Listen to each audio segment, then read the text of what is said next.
दोस्तों classic physique की pre judging खत्म हो चुकी है और यहाँ पर बहुत ज़बरदस्त एक बात मैं क्लियर बोल दूं कि इस बार जो क्लासिक फिजिक हो रहा है वो बहुत बेटर है ओपन डिवीजन से। इस साल मेंस ओपन डिवीजन अच्छी थी, सारे लोग पीक करके आए थे, बट क्लासिक के एथलीट्स ना इस बार इतने सारे लोग पीक करके आ गए हैं कि सच में क्रिस बमस्टेड की कमी महसूस नहीं हो रही है, क्योंकि ना सारे एथलीट्स जबरदस्त बॉडी लेकर आए हैं। इतनी ज्यादा कॉम्पिटिटिवनेस के बीच में एक नया एथलीट शायद ही खड़ा हो पाए। ये बहुत ही कंपेटिटिव डिवीजन है सबसे ज्यादा। यहाँ पर हम लोग सबसे पहले बात करेंगे ब्रेयन एंसले से, वो चल के आए और ब्रेयन हमेशा की तरह मैं बता दूं एकदम हार्ड पील्ड और फुल नजर आए। हल्का सा ऐसा लग रहा था, हल्के से वो वाटरी हैं, पर फिर भी इतने कम समय में कैसे रेडी होना है वो सिर्फ ब्रेयन एंसले जानते हैं। 2 हफ्ते पहले कैसे दिख रहे थे और अभी देखो, इसीलिए इनको ओजी बोला जाता है। वैसे तो ब्रेयन ने अभी तो ये बोला है कि मेरा लास्ट ओलंपिया है, देखते हैं ये लास्ट है या फिर अगले साल ये आ जाते हैं खेलने। एक और प्रॉब्लम ये भी है कि ब्रेयन की गलती नहीं है, बल्कि इस बार इतना ज्यादा जैम पैक्ड लाइनअप है, वो ऊपर नहीं आ पाए और ये बात मैं आपको अभी से बता दे रहा हूँ, उनको फर्स्ट कॉल आउट में नहीं बुलाया गया। खैर ब्रेयन ऐसे दिख रहे थे। इनके बाद आते हैं माइकल डबुल। माइकल अच्छे लगे, इंप्रूवमेंट वाइज माइकल के इंप्रूवमेंट सही थे और सही सेपरेशन दिख रहा था, बॉडी में फुलनेस पहले से काफ़ी ज़्यादा आ गई है। बट माइकल आपको उतने ज़्यादा तगड़े शायद दिखेंगे नहीं, क्योंकि लाइटिंग सही में घटिया है इस वाली स्टेज पे इस बार। इनके बाद नेसर एल्सन बाटी आते हैं। सीरियसली लग नहीं रहे देखने में, चश्मा भी वैसा और फेस भी बिल्कुल वैसा ही। वैसे इनका नाम है नियाल और नियाल बहुत ज़्यादा ज़बरदस्त दिखाई दिए। इतने ज़्यादा परफेक्ट एक फ्रेम के साथ एक बॉडी बिल्डर शायद ही आपको देखने को मिलेगा और बहुत ज़बरदस्त कंडीशनिंग और हार्डनेस पकड़ के रखी हुई थी बॉडी ने। नियाल पिछले साल से इस साल बहुत ज़्यादा इंप्रूव हुए हैं, तगड़ा इंप्रूवमेंट ग्राफ है इनका और इसीलिए इनको इस चीज़ का इनाम मिलेगा आगे जाके। इनके बाद लोगन फ्रैंकलिन आते हैं। लोगन काफ़ी ज़्यादा फुल दिखाई दिए और ठीक दिख रहे थे, बट उनके कट्स नहीं दिख रहे थे। जब तक लोगन ने अपने एब्स फ्लैक्स नहीं करे और साइड चेस्ट नहीं दिखाया तब तक नहीं पता लगा वो कैसी शेप में थे, क्योंकि लाइटिंग इतनी ख़राब थी और एथलीट्स इतने ज़्यादा छिले हुए दिख रहे थे। इनके बाद ट्रंक नंबर 17 है, वो ज़बरदस्त ही दिख रहे थे। फिर आते हैं दोस्तों सुनमीत गिल, हमारी इंडिया की शान, और बहुत बड़ी बात है कि इंडिया को रिप्रेजेंट करा जा रहा है क्लासिक फिजिक डिवीजन में पहली बार एक इंडियन। ये हमारे लिए काफ़ी प्राउड की बात है। सुनमीत स्टेज पर आए और मैं कहूँगा कि पहला ओलंपिया है उस हिसाब से, और इंडियन हमारे एथलीट्स है उस हिसाब से वो ठीक दिख रहे थे, क्योंकि बाहर के एथलीट्स बहुत सालों से इस डिवीजन में है, बहुत समय से वो इम्प्रूवमेंट कर रहे हैं। सुनमीत अभी सेलेक्ट हुए हैं तो इनका पहला ओलंपिया है, तो उस हिसाब से ये ठीक दिख रहे थे। बट कंपैरिजन में ऑब्वियसली हम लोग नहीं रख सकते इनको टॉप क्लासिक कंपेटिटर्स के आसपास भी, क्योंकि सुनमीत सही में बहुत छोटे हैं साइज़ में और वो साइज़ हर जगह उनको चाहिए, वो चीज़ क्लियर है। तो हमारे लिए बड़ी बात थी कि हमारा एथलीट पहली बार आ रहा है, और मैंने ये भी बोला था कि सुनमीत के लिए सिर्फ ये एक लर्निंग एक्सपीरियंस रहने वाला है, ज़बरदस्त एथलीट से मिलने वाले हैं, एंजॉय करना चाहिए इस पूरे मूवमेंट को उन्हें। बहुत बड़ी बात है हमारा इंडियन एथलीट अगर ओलंपिया में क्वालिफाई ही होता है तो। बाकी इनके बाद आते हैं मैट ग्रेगो, और मैट एक फैबुलस शेप में थे, बहुत ज़्यादा सेपरेटेड और फुल इनके लेग्स दिखाई दिए। मैट की शेप बहुत ज़बरदस्त है, मतलब आपको ना कोई ऐसा एथलीट दिखेगा जिसकी शेप इस साल ख़राब आई हो क्लासिक में। इनके बाद एक कायरलो करके एक एथलीट आते हैं, मैं कहूँगा अभी तक जो हमने लाइनअप में देखे सबसे ज़्यादा हार्ड और अच्छी कंडीशनिंग वाले एथलीट थे पूरे क्लासिक में, और कॉन्फिडेंस इनका एपिक था, बहुत ज़बरदस्त फिजिक। फिर आते हैं दोस्तों होजे मैनुअल। मैं अभी तक कायरलो की तारीफ़ कर रहा था, लेकिन जैसे ही होजे आए मैं सच में डर गया। एकदम से मुंह से निकला इस एथलीट को कल जीतना चाहिए।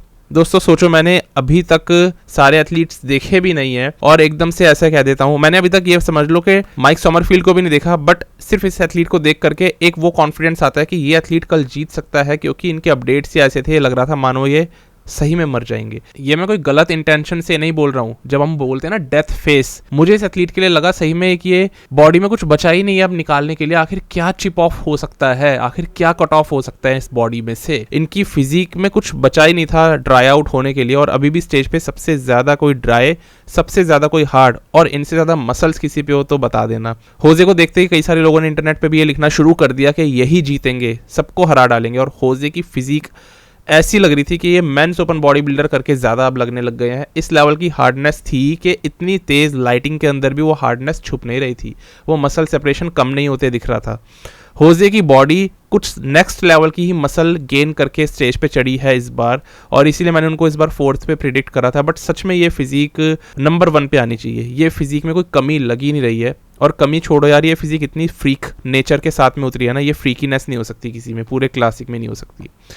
होजे ने सही में डरा दिया। और इतने में दूसरे एथलीट्स आप देखो पीछे खड़े हुए हैं और ऐसा लग रहा था कि होजे को पोजिंग भी नहीं करने दे रहे, क्योंकि वो जो पीछे मैनेजमेंट में एक इंसान खड़ा हुआ था ना, वो ना लगातार एथलीट्स को भेज रहा है, पहले वाले एथलीट की पोजिंग खत्म नहीं होकर दे रही है, इतने में दूसरे एथलीट को भेज दे रहा है और ये लगातार हर एक एथलीट के साथ में था। इससे एथलीट्स काफी ज्यादा नर्वस हो रहे थे और उनको ना काफी खराब फील हो रहा था, क्योंकि वो स्टेज पे आके खड़े हुए कुछ नहीं कर रहे, पहला एथलीट अभी तक गया ही नहीं है। तो ये थोड़ा सा एथलीट को ना वो डाउन फील करा देता है, एम्बेरस्ड फील करा देता है। बाकी ये जो एथलीट आपको सामने दिख रहे हैं, जबरदस्त हार्डनेस वाली बॉडी थी इनकी, जबरदस्त फ्रेम था, बस थोड़े हैमस्ट्रिंग्स वगैरह इनके वीक थे, पर सारे एथलीट आप देख रहे हो क्या शेप और हार्डनेस अटेन करके आए हैं। इनके बाद आते हैं रेमॉन डिनो। रेमॉन अच्छे लग रहे थे, लेकिन जैसे इन्होंने अपनी बैक दिखाई तो ये बहुत ज़्यादा ज़बरदस्त दिख रहे थे। रेमॉन ने रियली अपनी बैक इंप्रूव कर ली है, इस बैक में अब कोई कमी नहीं लग रही है। अपडेट्स में अच्छे भी लग रहे थे, कभी कभी डाउन भी लग रहे थे, बट स्टेज पे सारी रियलिटी पता लग जाती है। रेमॉन सबसे ज़्यादा ज़बरदस्त इंप्रूवमेंट करके अपनी बैक में लाए हैं पिछले साल से अभी तक, बस इन्हें पसीने ना आए, कॉल आउट्स के अंदर बॉडी की कंडीशनिंग को होल्ड करके खड़े रहे। फिर हम देखते हैं दोस्तों माइक समरफील्ड को। माइक ज़बरदस्त दिखे, हालांकि इस वाली स्टेज और लाइटिंग में आपको अच्छे नहीं दिख रहे होंगे, बट माइक की कंडीशनिंग नेक्स्ट लेवल थी। इन जैसी फुलनेस और लेग्स में सेपरेशन, मैं कहूँगा इनसे बेटर बस होजे मैनुअल का हो सकता है, और माइक समरफील्ड से तगड़ा कोई नहीं होगा, कोई भी नहीं होगा, और परफेक्ट बॉडी इनकी दिख रही थी। फिर आते हैं दोस्तों टेरेंस रफिन। टेरेंस की बॉडी ना, मैं सच बता रहा हूँ, इस लाइटिंग में इतनी पुअर लग रही थी, बट इन रियलिटी टेरेंस बहुत अच्छी शेप में थे, और ये चीज़ हमें फोटोग्राफ्स देख करके पता लगती है। टेरेंस की बॉडी बेस्ट एवर थी, बहुत फुल और बहुत ज़्यादा सेपरेटेड बॉडी। टेरेंस अपना बेस्ट एवर हिट करके आए हैं, रेमॉन अपना बेस्ट एवर हिट करके आए हैं, माइक समरफील्ड बेस्ट एवर, सारे एथलीट ज़बरदस्त शेप में है। कोई एक आध होगा जो खराब आया होगा, कोई एक आध। फर्स्ट कॉल आउट्स के बाद होता है दोस्तों, और यहाँ पर सेलेक्ट नहीं होते हैं ब्रेयन एंसले, जो बहुत ही अजीब था।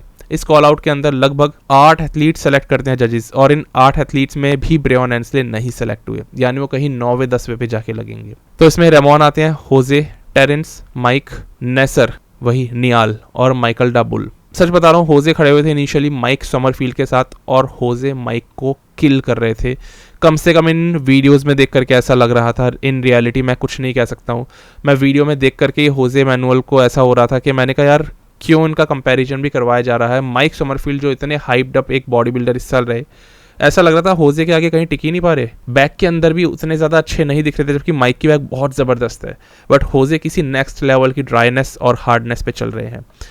और जैसे बीच में रेमॉन को लेकर आया गया, सारे ब्राज़ीलियंस पागल हो गए। सच में रेमॉन को बीच में जैसे कॉल आउट के अंदर लाया गया ना, कॉल आउट के दौरान स्विच करवाया गया ना, एक ब्राज़ीलियन तो ऊपर एकदम उछल गया, जो पीछे एथलीट्स के अंदर ही खड़ा हुआ था, और सामने स्टेज पे फैंस बिल्कुल पागलों की तरह उछलने लग गए। रेमॉन की पॉपुलैरिटी कुछ ज़्यादा ही बढ़ती जा रही है। झंडा वंडा सब लेकर आए थे, ये तो पूरी तैयारी के साथ आते हैं ब्राज़ीलियंस, इनसे थोड़ा डर के रहना पड़ेगा, नहीं तो ये आक्रामक हो सकते हैं अगर कुछ कह दिया किसी ने रेमॉन डिनो को, ये रियलिटी है। तो मैं तो सिर्फ रेमॉन की तारीफ करने वाला हूँ यहाँ से, मेरा तो क्लियर है, आप लोग भी थोड़ा सा क्रिटिसाइज कम करा करो। बाकी दोस्तों हम लोग कॉल आउट की बात कर लेते हैं। तो इस कॉल आउट के अंदर बीच में इन तीनों को रखा गया, mic Sommerfeld, Ramon, rough diesel को, इनकी पोजिंग पूरी करवाई। माइक और रेमॉन के बीच में लड़ाई हुई, दोनों ने एक दूसरे को कोनी मारी, और उसके बाद मुझे ये लग गया था कि कोई ना कोई एक फैन पक्का स्टेज पे उठ के आएगा, और माइक समरफील्ड थोड़े से अनसेफ सिचुएशन में खेल रहे हैं ये खेल जिसको कि उनको नहीं खेलना चाहिए।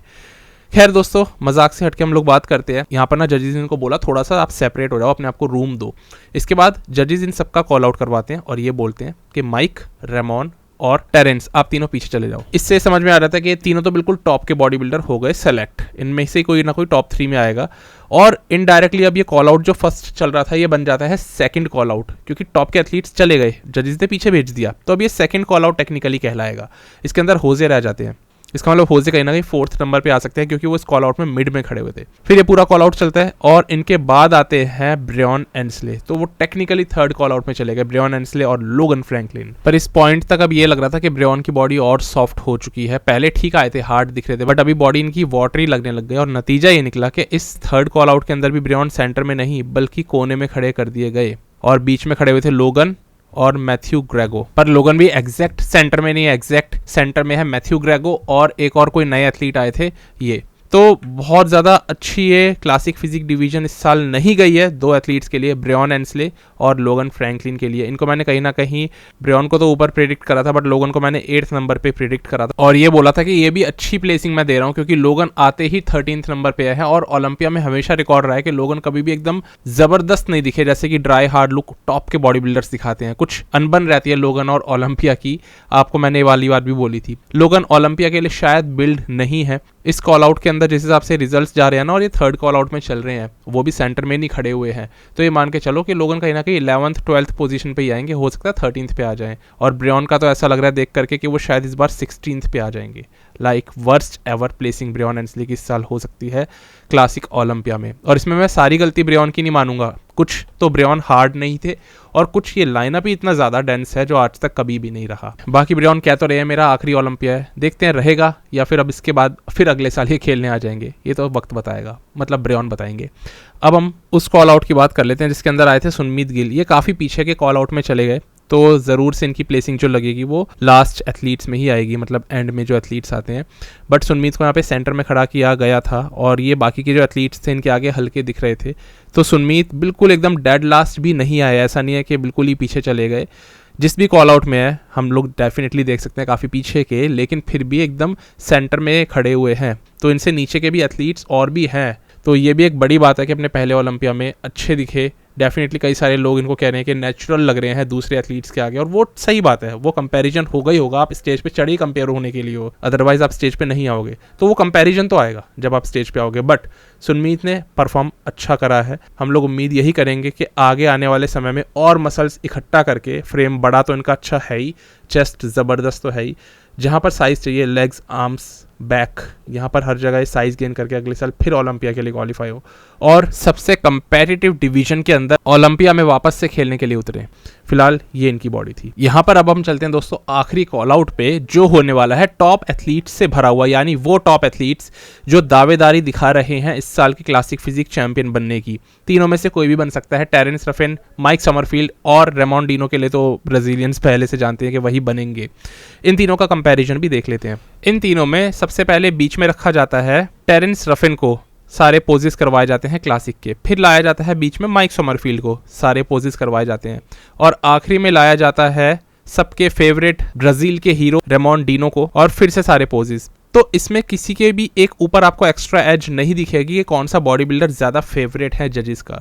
ऐसे में बहुत कन्फ्यूजन हो जाता है प्रेडिक्ट करना। तो प्रेडिक्ट तो मैं डेफिनेटली नहीं करने वाला कल का रिजल्ट, लेकिन मुझे लगता है कि इन तीनों में माइक समरफील्ड को जीतना चाहिए, क्योंकि माइक की बॉडी में जो सेपरेशन है ना, जिस किस्म की फुलनेस है, वो इन दोनों एथलीट्स में नहीं है।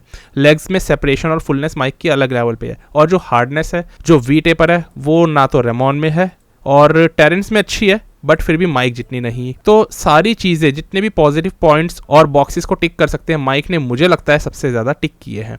इसीलिए साइड चेस्ट में भी आप देखो क्या हार्ड बैलीज है, मसल बैलीज, और हैमस्ट्रिंग ड्रॉप कितना ज़बरदस्त है, साथ ही साथ चेस्ट कितनी ज़्यादा फूल रही है। हालांकि रेमॉन ने भी अपने चेस्ट में इंप्रूवमेंट्स करे हैं इस साल, और टेरेंस तो ज़बरदस्त दिखाई दे रहे हैं हर एक पोज में। टेरेंस क्या है ना, रेमॉन और टेरेंस के अगर कंपैरिजन करूँ तो टेरेंस ज़्यादा वाइड है, फ्रंट डबल बाइसेप जैसे पोजेज हैं, और लेग्स में सेपरेशन टेरेंस में ज़्यादा है। तो मुझे तो माइक के बाद टेरेंस ही ज़्यादा सुपीरियर लग रहे हैं अभी भी, बट जजेस के फेवरेट है रेमॉन डिनो, हो सकता है उनको फर्स्ट या सेकंड पे डाल दे। बाकी बैक पोजेस की अगर बात करूँ तो बैक में माइक मुझे सबसे ज़्यादा स्ट्रॉन्ग दिखाई दिए, और ऐसा नहीं है रेमॉन इस बार स्ट्रॉन्ग नहीं थे, रेमॉन भी अच्छे थे।